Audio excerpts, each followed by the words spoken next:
ఎస్ఆర్హెచ్‌కి సంబంధించిన ఇండియా నుంచి ఒక న్యూస్ సోషల్ మీడియాలో బాగా వైరల్‌గా మారుతుంది. ఒక రకంగా ఇది సన్ రైజర్స్ హైదరాబాద్ ఫ్యాన్స్‌కి పెద్ద షాకింగ్ న్యూస్‌గా మారబోతుంది. ఇంతకీ న్యూస్ ఏంటంటే ఎస్ఆర్హెచ్ స్టార్ హిట్టర్ అయిన ఎంరిచ్ క్లాసన్ ఈసారి జరగబోయే మినీ వీరంలోకి రిలీజ్ చేయబోతున్నారు అని. ఈ న్యూస్ విన్నప్పటి నుంచి చాలా మంది ఎస్ఆర్హెచ్ ఫ్యాన్స్ టెన్షన్ పడుతున్నారు. ఇలా క్లాసన్ గురించి టెన్షన్ పడడం అనేది ఖచ్చితంగా జరుగుతుంది. ఎందుకంటే క్లాసన్ ఎలాంటి విధ్వంసకర బ్యాటరో అందరికీ తెలుసు. ఒకసారి అతను ఒంటి చేత్తో మ్యాచ్లు గెలిపించడానికి సత్తా కలిగిన వాడు. ముఖ్యంగా 2024లో అతను ఊచుకోతకి అందరు ఫిదా అయిపోయారు. ముఖ్యంగా మొదటి మ్యాచ్లోనే కేకేఆర్ హెడ్ కోచ్ అయిన గౌతమ్ గంభీర్కి చుక్కలు చూపించాడు.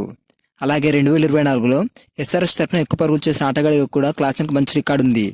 ఒక మిడిల్ ఆర్డర్ బ్యాటర్ ఈ విధంగా అందరినీ డామినేట్ చేస్తూ ఓపెనర్ అయిన అభిషేక్ శర్మ ఇంకా ట్రావిస్ హెడ్ని కూడా వెనక్కి నెట్టి ఇన్ని పరుగులు చేయడం అనేది మామూలు విషయం కాదు. క్లాసన్ వచ్చిన తర్వాత ఎస్ఆర్హెచ్ రాత మారింది. దానికి బెస్ట్ ఎగ్జాంపుల్ 2024 కంటే ముందున్న ఎస్ఆర్హెచ్, అలాగే 2024 తర్వాత ఉన్న ఎస్ఆర్హెచ్.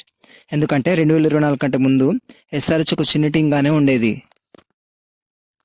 అప్పట్లో ఎస్ఆర్హెచ్ బ్యాటింగ్ అంటే పస లేకుండా కంప్లీట్ బౌలింగ్ పైనే ఆధారపడి ఉండేది. ఆఖరికి మన సూపర్ స్టార్ రజనీకాంత్ గారికి కూడా ఎస్ఆర్హెచ్ ఆట చూస్తే విసుకొచ్చేదంట. వీళ్ళు ఇంకెప్పుడు మంచి ప్లేయర్స్ కొంటారా బాబా అని అనుకునేవాడంట. కట్ చేస్తే ఎస్ఆర్హెచ్లోకి క్లాసన్ ఎంట్రీ ఇచ్చాడు. అతనితో పాటు అభిషేక్ శర్మ, ట్రావిస్ హెడ్ కూడా ఉండడంతో వీళ్ళ భీకర బ్యాటింగ్ ఒకసారిగా సన్ రైజర్స్ టీంని టాప్ ప్లేస్కి తీసుకెళ్లింది. వాళ్ళ ఊచకొత్త బ్యాటింగ్తో అన్ని టీమ్స్కి దడ పుట్టించేలా చేశారు. ఎస్ఆర్హెచ్తో మ్యాచ్ అంటే ఆపోజిట్ బౌలర్ల భవిష్యత్తు నాశనం అనే విధంగా చేశారు. 2024లో బ్రేక్ అయిన రికార్డులు ఇంతకుముందు ఎప్పుడూ కూడా బ్రేక్ అవ్వలేదు. ఎస్ఆర్హెచ్ అంటే బౌలింగ్ టీమే కాదు, పూర్తిగా బ్యాటింగ్తో రికార్డు సెట్ చేసే టీంగా ఊచకొత్త బ్యాటింగ్ వాళ్ళ బ్రాండ్ ఆఫ్ క్రికెట్గా మార్చేశారు. ఎస్ఆర్హెచ్ బ్యాటింగ్ ఇంతలా మారిందని చెప్పడానికి క్లాసన్ ఒక మంచి ఉదాహరణ. అతని హిట్టింగ్కి ఫ్యాన్స్ పెట్టుకున్న పేరు కాటేరమ్మ కొడుకు. ఈ పేరుకు తగ్గట్టే క్లాసన్ కూడా ఉన్న చోట నిలబడుతూ అవలీలుగా సిక్స్లు, బౌండరీలు కొట్టేవాడు. అలాగే సిచ్యువేషన్ తగ్గట్టు సిచ్యువేషన్ అర్థం చేసుకుంటూ తన ఆటను కూడా దానికి అనుగుణంగా మార్చుకునేవాడు. అంటే అతని సిచ్యువేషన్ తగ్గట్టు హిట్టింగ్ చేయగలడు, అలాగే పిచ్ అనుకూలించకపోతే డిఫెన్స్ కూడా చేయగలడు. ముఖ్యంగా స్పిన్ బౌలింగ్ని అటాక్ చేయడం అనేది క్లాసన్కు వెన్నతో పెట్టిన విద్య. మిడిల్ ఆర్డర్లో స్పిన్ బౌలింగ్ని అతను బాగా ఆడతాడు కాబట్టి అంత మంచి మంచి భారీ నాక్స్ ఆడగలడు. అందుకే అతని లాస్ట్ ఇయర్ ఎస్ఆర్హెచ్ అందరికన్నా ఎక్కువ అమౌంట్ ఇచ్చి 23 కోట్ల భారీ ధరకు రిటైన్ చేసుకుంది. కెప్టెన్ అయిన ప్యాట్ కమిన్స్కి 18 కోట్లు ఇస్తే క్లాసన్కి మాత్రం ఇంకా 5 కోట్లు పెంచి ఎక్కువగానే ఇచ్చారు. కానీ ఇప్పుడు క్లాసన్ గ్రాఫ్ మెల్లిమెల్లిగా తగ్గడం మొదలైంది. 2024లోని క్లాసన్ కంటే 2025లోని క్లాసన్ ఫామ్ కొంచెం తగ్గిందనే చెప్పాలి. లాస్ట్ ఇయర్ మాత్రం 23 కోట్లకు న్యాయం చేసేంతలా తన పర్ఫార్మెన్స్ కనిపించలేదు. 2025లో క్లాసన్ 13 మ్యాచ్లో 487 పరుగులతో 44 సగటు 172 స్ట్రైక్ రేట్తో ఆడడం జరిగింది. ఒక రకంగా ఇది చాలా మంచి స్ట్రైక్ రేట్. కానీ ఇందులో కేవలం ఒక హాఫ్ సెంచరీ, అలాగే ఒక సెంచరీ మాత్రమే ఉన్నాయి. అలాగే క్లాసన్ ఇంటర్నేషనల్ క్రికెట్ కూడా రిటైర్మెంట్ ఇచ్చేశాడు. ఇప్పటికీ తన ఏజ్ 37 సంవత్సరాలు మాత్రమే. అయినా కూడా కొంచెం ముందుగానే రిటైర్ అయ్యాడు. అతను తన దేశం కోసం కూడా ఆడట్లేదు, కేవలం డబ్బుల కోసం మాత్రమే లీగ్ మ్యాచ్లో ఆడుతున్నాడు. కాబట్టి ఇప్పుడు అతనికి సరైన ప్రాక్టీస్ కూడా ఉండదు.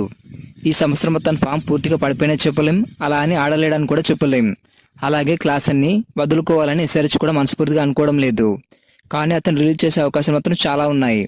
ఎందుకంటే ఎస్ఆర్హెచ్కి సరైన ఓపెనింగ్ బౌలర్ లేడు. ఎంతో ఇష్టపడి తెచ్చుకున్న షమి కూడా అట్టర్ ఫ్లాప్ అయ్యాడు.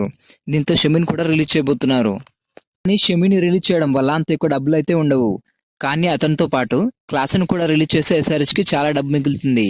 కేవలం క్లాసన్ ఒక్కటి డబ్బుతోనే ఎస్ఆర్హెచ్కి ఒక మంచి ఫినిషర్, అలాగే మంచి బౌలర్ కూడా దొరుకుతాడు. ఇలా చేస్తే ఎస్ఆర్హెచ్కి చాలా ప్లస్ అవుతుంది. అలా అని క్లాసన్ పూర్తిగా వదిలేయరు. అతని వేలంలోకి వదిలేసి మళ్ళీ తీసుకునే ప్రయత్నం చేస్తారు. ఎందుకంటే క్లాసన్ వేలంలో 15 కోట్ల కంటే ఎక్కువ పెట్టే వరకు కొనుక్కోరు. ఇప్పుడు జరగబోయే మినీ వేలంలో ఏ టీం దగ్గర కూడా అంతగా డబ్బు ఉండదు. కాబట్టి క్లాసన్ని ఎంత కొనాలని చూసినా 10 నుంచి 15 కోట్ల లోపు పెట్టగలరు. కాబట్టి అదే డబ్బుతో ఎస్ఆర్హెచ్ మళ్ళీ అతను కొంటుంది. అప్పుడు ఎస్ఆర్హెచ్కి క్లాసన్ మళ్ళీ దొరుకుతాడు. అలాగే ఎస్ఆర్హెచ్కి 7 నుంచి 8 కోట్ల డబ్బు కూడా మిగులుతుంది. ఇలా చేస్తే మాత్రం ఇది ఎస్ఆర్హెచ్కి ఎక్సలెంట్ బైగా అవుతుంది. ఒకవేళ బై ఛాన్స్ క్లాసన్ మిస్ అయినా కూడా మన టీంలో ఆల్రెడీ క్లాసన్ లాగే ఆడే అనికేత్ వర్మ కూడా ఉన్నాడు. అలాగే మరో బ్యాటర్ని ఎస్ఆర్హెచ్ ఎలాగైనా కొంటుంది. దీంతో ఎస్ఆర్హెచ్కి బౌలింగ్ సమస్య కూడా తీరుతుంది. కానీ క్లాసన్ని రిలీజ్ చేసినా కూడా అతను మళ్ళీ ఎస్ఆర్హెచ్లోకి వస్తాడు. ఇదే క్లాసన్ని రిలీజ్ చేయడం అనుకున్న అతిపెద్ద మాస్టర్ ప్లాన్. కాబట్టి ఎస్ఆర్హెచ్ క్లాసన్ని రిలీజ్ చేసి మళ్ళీ కొనడం చాలా మంచి విషయం.